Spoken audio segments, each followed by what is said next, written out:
जैसे ये भी प्रश्न आपका 2005 एसएससी 2005 में पूछा गया, ठीक है। तो इसमें आपका कह रहा है कि एक बैंक का विज्ञापन, यानी एक बैंक का क्या है, विज्ञापन निकला है। उस विज्ञापन में कहा गया है कि आप बैंक खाता खोलना चाहते हैं, सिर्फ हमारी रूम सेवा का नंबर घुमाइए और हम आपके दरवाजे पर हाजिर हो जाएंगे। यानी एक बैंक क्या क्या है, अपना विज्ञापन निकाला है, कोई बैंक है उसने विज्ञापन निकाला है और उस विज्ञापन में उसका कथन ये है, ठीक, कि आप बैंक खाता खोलना चाहते हैं, यानी अगर आपको बैंक का खाता खुलाना है तो आप क्या कीजिए, सिर्फ हमारी रूम सेवा का नंबर घुमाइए, यानी जो उन्होंने अपना नंबर दिया है रूम सेवा का, हम आपके दरवाजे पर हाजिर हो जाएंगे, यानी वो आपके घर आ जाएंगे, ठीक है। विज्ञापन में यही कहा गया है कि अगर आपको किसी भी तरह का बैंक अकाउंट खुलाना है तो उस पर विज्ञापन में जो नंबर दिया गया उस नंबर पर डायल कीजिए, वो बैंक कर्मचारी आपके घर आ जाएगा, ठीक। ये कथन है, ये सत्य है, आपको सत्य ही मानना है।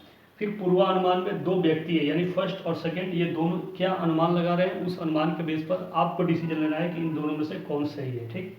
तो फर्स्ट वाला अनुमान लगा रहा है कि लोगों को एक वर्ग ऐसा है जो अपने घर ऐसी सेवाएं चाहता है, यानी एक व्यक्ति कह रहा है कि कुछ लोग ऐसे हैं जो अपने घर पर सेवाएं चाहते हैं। दूसरा कह रहा है कि आजकल बैंकिंग सेवा बहुत प्रतिस्पर्धा होती जा रही है, यानी बैंकिंग सेवा में,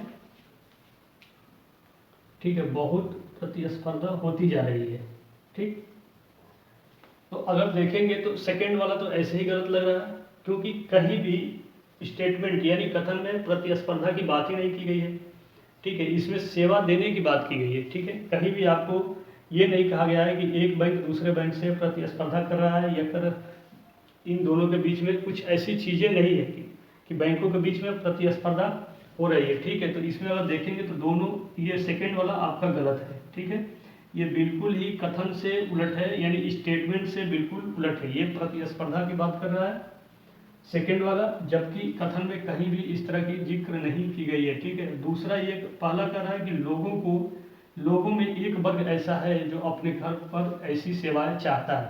तो ये बात तो सही है कि अगर कोई भी चीज़ अगर आपके विज्ञापन में निकलता है, जो ऐसा सूचित किया जाता है कि आपकी कोई भी काम हो, जो आप उस नंबर पर, जो नंबर दिया है उस नंबर पर फ़ोन कर रहे हैं, वो व्यक्ति खुद चलकर आपके घर आ जाए उस काम के लिए, तो ऐसे वर्गों की संख्या है, ठीक है। तो अगर देखा जाए तो इसमें ये वाला सही है।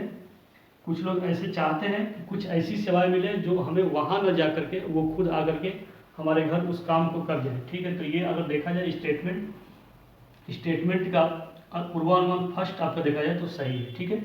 तो अगर ऑप्शन में आप चेक करेंगे तो फर्स्ट ही मिल गया आपको, ऑप्शन ए, ठीक है, अंतर्निहित है, ठीक है, फर्स्ट अंतर्निहित है, ठीक है। अब इससे भी आसान तरीका यह है कि अगर आपको रिजेक्ट करना है तो इन शब्दों की याद कर लीजिए, इन शब्द को पहले खोजिए, फिर कथन और पूर्वानुमान में निगेटिव खोजिए, यानी दोनों पॉजिटिव है तो फिर आप डिसीजन लीजिए, अगर एक पॉजिटिव है एक निगेटिव है तो उसको रिजेक्ट कर दीजिए, ठीक है। इसी तरह से और भी क्वेश्चन 2005 में एसएससी में पूछे गए थे, उसको भी देखेंगे कि उसको क्या करना है, ठीक है। तो आपका इसमें क्या हुआ, स्टेटमेंट के हिसाब से पूर्वानुमान फर्स्ट सही हुआ, सेकंड गलत हो गया, ठीक। सेकंड इसलिए गलत हुआ कि बिल्कुल इसमें अपोजिट बातें कर रहा है, इसमें प्रतिस्पर्धा की बात कर रहा है, जबकि इसमें कहीं भी प्रतिस्पर्धा की बात नहीं की गई है। जब भी कथन और पूर्वानुमान दोनों एक दूसरे के अपोजिट मिले तो पूर्वानुमान में जो भी मिले उसको रिजेक्ट कर दीजिए, ठीक है। तब जाके